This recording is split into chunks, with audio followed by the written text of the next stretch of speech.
मान्यवर कार्यक्रमाचे अध्यक्ष आणि आम्हाला आयुष्यभर उपयोगी पडेल इतकी शिक्षणाची दोरी देण्यासाठी अहोरात्र झटपटणारे सर्व शिक्षक व शिक्षिका यांना माझा मनापासून नमस्कार. पद्मभूषण डॉक्टर कर्मवीर भाऊराव पाटील आणि रयत माऊली लक्ष्मीबाई पाटील यांना नमन करून मी माझ्या वक्तव्यास प्रारंभ करते. मी समृद्धी सचिन तरले इयत्ता 6वी व यशवंत विद्यालय पंढरपूर येथील विद्यार्थिनी आज आपल्यासमोर विषय मांडते वाचन एक संस्कार. विद्यार्थी मित्र मैत्रिणींनो, संस्कार म्हणजे केवळ परंपरा पूजा नियम एवढेच नव्हे तर रोजच्या जीवनात आत्मसात केलेल्या चांगल्या सवयी संस्कारच असतात. आणि आपल्यातल्या या चांगल्या सवयींच्या मळ्यात अत्यंत सुंदर व सर्वात तेजस्वी मोठी म्हणजे वाचन. वाचनाबद्दल मी काय बोलणार. वाचनाचं महत्त्व तर आपल्याला अनेक महान व्यक्तींनी सांगितलंच आहे. त्यामध्ये डॉक्टर बाबासाहेब आंबेडकर, स्वामी विवेकानंद, तुकाराम महाराज अशा अनेक महान व्यक्ती होऊन गेल्या की ज्यांनी आपल्याला वाचनातून कशी प्रगती होते ते सांगितले.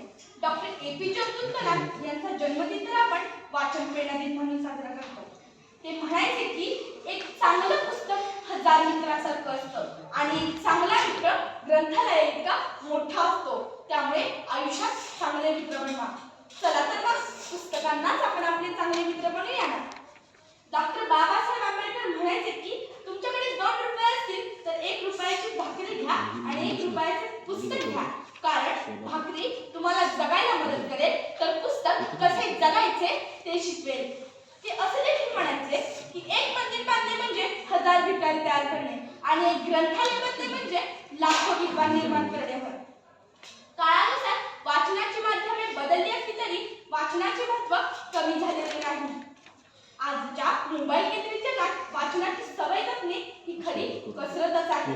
कारण बघा ना, पूर्वी मोबाईल नव्हता तेव्हा पुस्तकं वाचत जायची, पण आज जगामध्ये हजारो पुस्तकं असून सुद्धा पुस्तकांची जागा मोबाईल घेत आहे असं आपणास दिसून येते. वाचाल तर वाचाल असं नुसतं म्हणून किंवा घोषणा देऊन चालणार नाही, तर सर्वांनी शैक्षणिक अभ्यासाव्यतिरिक्त रोज एक पान वाचन झालंच पाहिजे हा विषय मनाशी ठाम करायला हवा. तरच वाचनाचा फायदा होणार आहे. वाचन एक संस्कार आहे असं का बरं म्हटलं मी.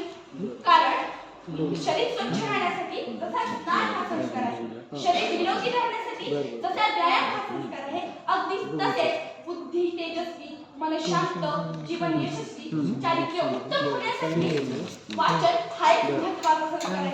वाचन ही सवय लावणे अत्यंत महत्त्वाचे आहे.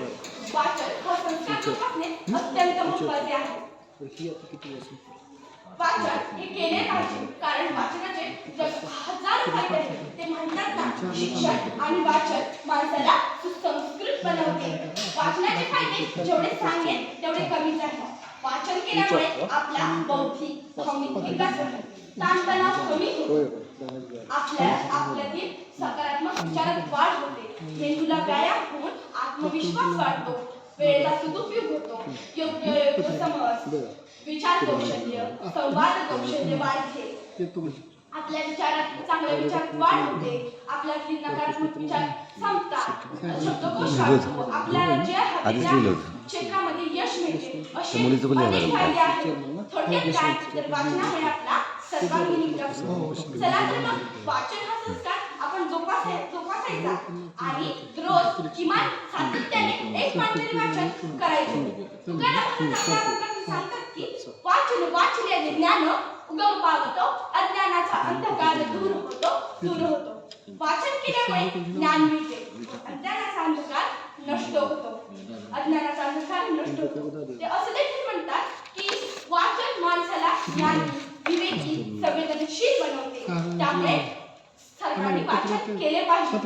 वाचणे हा खरा उद्देश नसून समजून घेणे हा खरा उद्देश आहे. शेवटी जाता एक छोटीशी कविता सादर करू इच्छिते. वाचनातून मिळते ज्ञानाचे धन, उघडते जीवनाचे नवे दार, शब्दात विचार फुलतात, मनाचे आकाश विस्तारतात. पुस्तक मित्र शोभतो खरा, सुख दुःखात आधार सोबत. भूतकाळ सांगतो भविष्य घडवतो, वर्तमानाला अर्थ देतो वाचकांच्या. म्हणून रोज काहीतरी वाचा, पुस्तकाशी जोडा मनाचा धागा. ज्ञान, संस्कार आणि स्वप्नांची वाचनातूनच सापडते. जगाची सेवा केली आहे जगात. जय हिंद, जय भारत, जय कर्नाटक.